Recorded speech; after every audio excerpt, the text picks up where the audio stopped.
1. Have you ever noticed that you are the one everyone relies on? You are the high achiever, the reliable friend, the one who never misses a deadline and always has it all together. To the world, you are a masterpiece of competence, but inside, you feel like a ghost haunting your own life. You go through the motions. You smile, you work, you help. Yet there is a terrifying sense of being an imposter. It is as if you are living behind a thick sheet of glass. You can see the world, you can touch it, but you can never quite feel its warmth. Why is it that the more successful you become, the emptier you feel?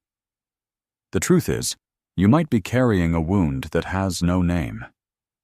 Most people think trauma is about the terrible things that happen to you, but there is another kind, a silent, invisible kind. It is the trauma of absence, a wound not caused by a blow, but by a void. Today, we are going to look into the mirror and finally see the child that the world forgot to notice. 2. For decades, our understanding of trauma has been loud. We looked for the explosions, the broken bones, and the scars we could see. We were taught that trauma is something that happens to you. But what if the greatest damage comes from what never happened at all? Dr. Joyce Webb, a pioneer in clinical psychology, gave this emptiness a name: childhood emotional neglect, or CEN. It is not about a parent's presence, but their attunement. Think of it like the physics of sound. In a healthy home, a child makes a sound, a cry, a laugh, a question, and the environment echoes it back. This is the psychological mechanism of mirroring.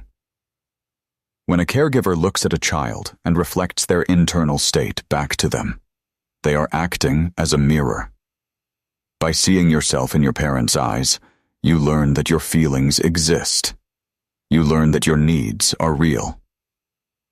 But when that mirror is absent, or when it only reflects the parent's own needs, the child's true self begins to fade. If no one ever notices that you are sad, you eventually stop feeling the sadness yourself. If no one ever celebrates your joy loses its color. Without that vital reflection, you don't learn who you are. Instead, you learn how to be invisible. You grow up with a hollow core, wondering why you feel like a stranger in a world where everyone else seems to have a map. 3. This invisibility doesn't just go away when you grow up. It evolves. It creates a specific kind of person, the one who is hyper-aware of everyone else, but a total stranger to themselves. We call this the paradox of empathy. If you grew up with emotional neglect, you likely developed a superpower you never asked for: hypervigilance. You can scan a room and feel the shift in a person's mood before they even speak. You notice the slight tightening of a lip, the coldness in a gaze, or the heavy silence of a parent. You learned to read these signals because your safety depended on it. You became a master at navigating other people's stormy seas just to keep your own small boat from sinking. But here is the irony. You are an expert at caring for the world, yet you feel like a criminal when you try to care for yourself. To you, having a need feels like being a burden. Asking for help feels like an admission of failure. This leads to what we call hyper-independence. When you say, "I can do it myself," what you are really saying is, "I am terrified of the moment I ask for help and find that no one is standing there." It is a survival shield, forged in the fires of being ignored. Let's look at a man named Min. Min is the person everyone turns to at work. He is calm, efficient, and never complains. One afternoon, a mentor sits him down and gives him a genuine, heartfelt compliment. "Min, the way you handled that crisis was incredible. You are truly talented." Most people would feel a surge of pride, but Min? He feels a cold wave of nausea. He immediately deflects. "Oh, it was nothing. Anyone could have done it. It was just luck." In his mind, he feels like a thief. Because he grew up in a house where his internal world was never validated, he has no file in his brain for positive attention. A compliment feels like a foreign language he cannot speak. Deep down, Min struggles with the void. It is not sadness. It is not anger. It is a profound flatness. If you ask Min what his favorite food is, or what he wants his life to look like in 5 years, he stares at you blankly. He doesn't know. Because for 20 years, no one ever asked him those questions and stayed long enough to hear the answer. He spent so much time being what everyone else needed him to be that he forgot to exist for himself. 4. It is easy to look at these traits, the emptiness, the isolation, the silence, and feel like you are broken, like a machine with a missing part. But I want you to reconsider that perspective. You are not broken. You are a masterpiece of adaptation. The human brain has one primary job: survival. When you were a child, you realized very early that expressing your needs led nowhere. It was like shouting into a deep canyon and never hearing an echo.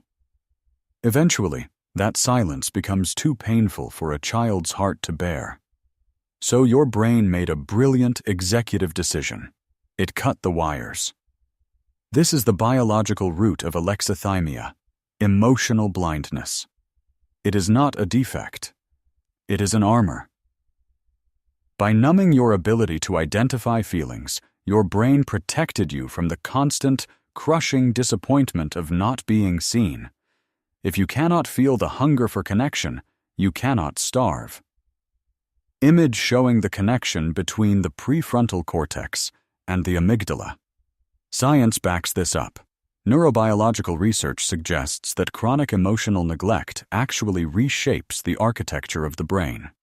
When a caregiver is consistently indifferent, the amygdala, your brain's emotional smoke detector, becomes hypersensitized to abandonment. But to cope, the prefrontal cortex often overregulates, stepping in to dampen the emotional signals. You essentially learned to outsmart your own pain. You didn't become quiet because you had nothing to say. You became quiet because your nervous system calculated that silence was the safest place to hide. The flatness you feel today is simply the lingering shadow of a defense mechanism that once saved your life.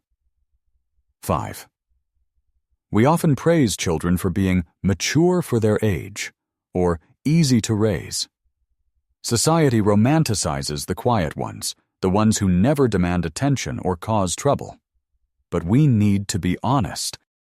Being mature as a child is often just a polite way of describing a child who had to abandon themselves to survive. This isn't a superpower. It is a high-stakes survival strategy that carries a heavy tax in adulthood. When you spend your life playing the role of the stable one, you are constantly on the edge of burnout. You are carrying the emotional weight of everyone around you while your own heavy lifting goes unnoticed. This creates a painful dynamic in your adult relationships. You might find yourself in a state of loneliness for two. You are physically present, you are helpful, and you are kind. But because you don't know how to express your own needs, your partner never truly knows you. You become a placeholder in your own romance, growing resentful of the very people you are trying to save. There is a vital difference between strength and suppression. True strength is the ability to be vulnerable, to lean on others, and to say, "I am not okay." The person with childhood emotional neglect isn't standing strong. They are frozen in fear. They aren't holding the world up because they are powerful. They are holding it up because they are terrified that if they let go, the world, and everyone in it, will simply walk away. 6. For a long time, you have lived in a room with no echo. You shouted for help, you whispered for love, and you waited for a sound that never came. So you learned to be silent.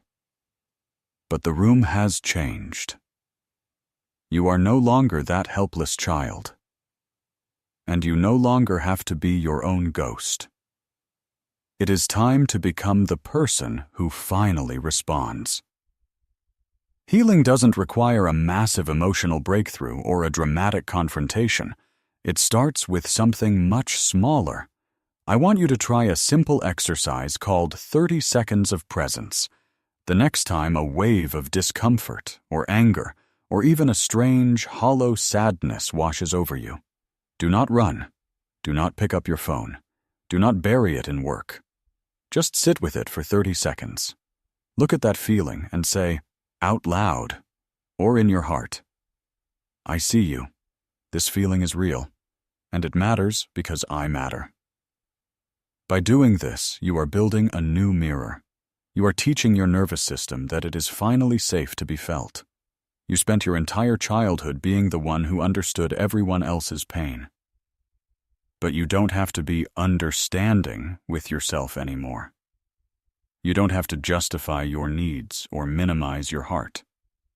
You do not need to be the good child or the easy person for one more second. The silence is over. The echo starts with you. 7. If you were the child who went to sleep in the silence, waiting for a comfort that never arrived, I want you to know that you are not alone anymore. Leave a single period in the comments below. It is a small mark, a quiet signal, but it is a way of saying, I am here. My story exists.